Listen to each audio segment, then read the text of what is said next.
Let's do connections. We're finding 4 groups of 4. We've got Peace, Pebble, Later, Scissors, Round, Cheerio, Bye, Flake, Next, Bracket, Soon, Seed, Victory, Puff, 2, and Eventually.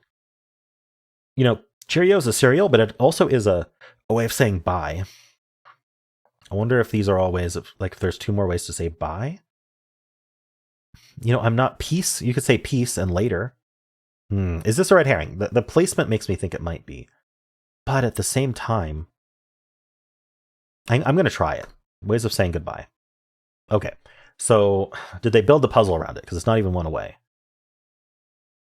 Darn. Okay, so Cheerios and Cocoa Pebbles and Puff. Are these like shapes for cereal? Pebble, Cheerio, Puff, and Flake are all shapes of cereal. Yeah, bits of breakfast cereal. Okay. So Peace, Peace and Victory. What else do I want to look at? So I had Peace. I had Bye.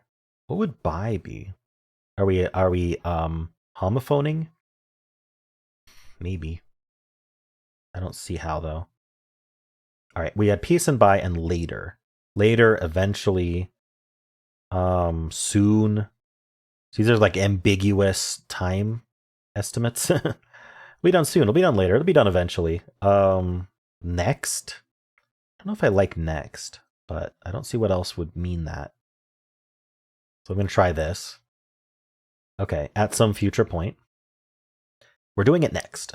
Yeah. Let's see. So a round, a bracket, a seed, and a bye are all tournament related words. Bye is when there's like an odd number of teams in the tournament. And so one of the teams gets a bye, meaning that it just automatically win. They automatically win the first round because there's no one to play against. I believe that's what bye is. Victory, Scissors, 2, and Peace are all this thing. 2 fingers up. There we go. Oh my gosh, that's so long. What the outstretched index and middle fingers can represent. I've never seen it rap like that before. All right, cool. Not too hard today. I fell for the red herring again. They keep doing that to me. I even said this is probably a red herring, but it's what they built the puzzle around. They built it around ways of saying goodbye. Cheerio, Later, Bye, and Peace. It seems to be the way they build these puzzles these days. It gives you a built-in red herring that people can go, oh darn, but it doesn't. It's not a red herring in the way that it's going to use up all your mistakes. So I think I need to be much more careful about that if I want to get perfects. All right, cool. Well, difficulty-wise, I don't think this is too hard, is it? Maybe like a 2.5. Okay, they gave it a 3. Let's see what the bot has to say. 60% solve rate, 4 out of 5. Interesting. Yeah, okay, so there's more with 1 mistake than no mistakes, meaning people are doing the red herring a lot.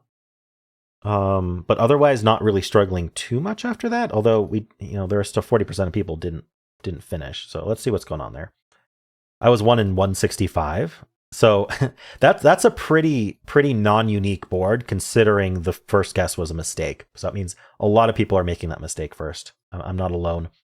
But the first correct category people are getting are either the yellow or the blue. They're both fairly simple. Then second is probably yellow, blue again. Oh, actually, interestingly, second is more tied up between yellow, blue, and green. Purple, even at 18%, is interesting. So purple's not that hard today. Now, people are stuck between green and purple. And I think maybe, does this mean bye in some culture? Maybe people might think it means that. Or, if you don't know that bye is a tournament word, then that could be a problem. But then some people just aren't recognizing the cereals. And I think I don't know. If you're not American, is this harder to recognize the cereals? I'm not sure. Americans are obsessed with cereal. All right.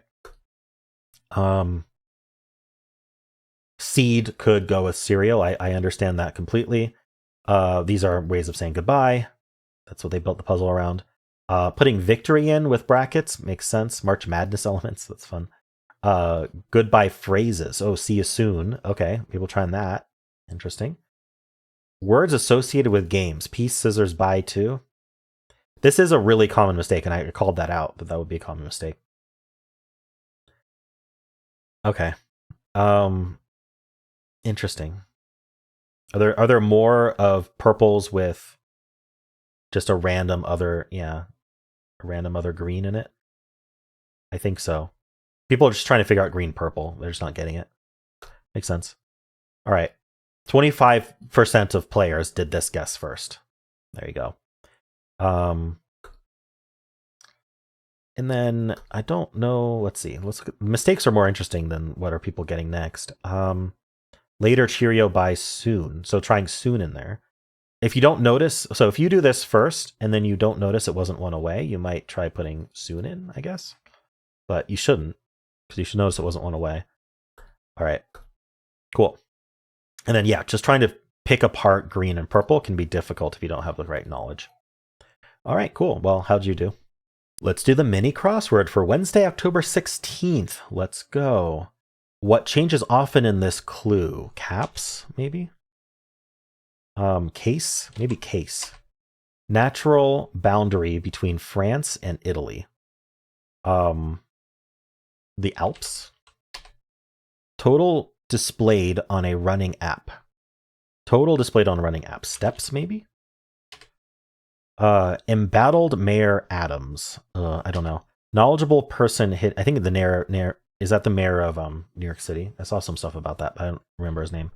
Knowledgeable person hidden backward in knowledge. Okay, so we got to look backwards through knowledge and find a knowledgeable person that's 4 letters long.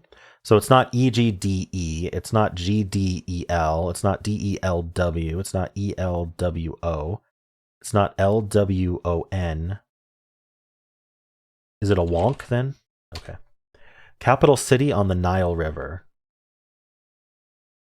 Something's wrong. With the wrong letters, it's making me blank on the name of Egypt's capital. Cairo. Okay, so it's not steps. It is Cairo, though. Also, I think this is going to be S, so let's just keep that in. Aggressive poker bet. All in. Tiny dot, a speck. Kitten's cry, a mew. There we go. So it was Miles on the running app. Okay, Case was right. Alps was right. Embattled Mayor Adams, Eric. It's Eric Adams. Adams is the last name, of course, but the S, it would be a last name. And then Wonk was correct. And then the downs, Cairo, all in, spec, S, suffix with steward or host. The suffix being S. Oh, stewardess, hostess. Oh, I see. Whenever they have ESS, I always think it's just the letter S. That's usually how they clue that. But this time it was the suffix, stewardess, hostess. Okay. Makes sense. And then mew. All right. Well, how'd you do? Let's do strands for October 16th. Today's theme is how poetic. But there's Poe here. So, The Raven is a famous poem by Poe. Oh, there's a lot of them, but I'm not super familiar with the rest of his works. I'm looking for Raven. There's so many R's, though. What about a V? This is the only V. Okay, so we do have Raven here. Now, my thought is that this is the spanogram. So I'm looking for how we continue this backwards. But Quoth isn't here. What would be build around Raven? We've got water. No, I thought I saw water, but we don't. We don't have water. We have weary. Maybe these are words in the poem. The Raven. Midnight then. Is it? Yeah, I do see midnight. So, oh shoot. I thought I didn't mean to lock that in. I'm sorry. We've got midnight, which I think is going to be one of our words. And so then Raven's going to have to trace over here. Just the Raven. I see. It's the Raven. I should have seen that. Now I can do midnight. And we can do weary. Weak and weary. Nevermore. dreary. And then we've got this last word. Oh, what is it? Ponder. Pondered. All right, cool. I love this poem.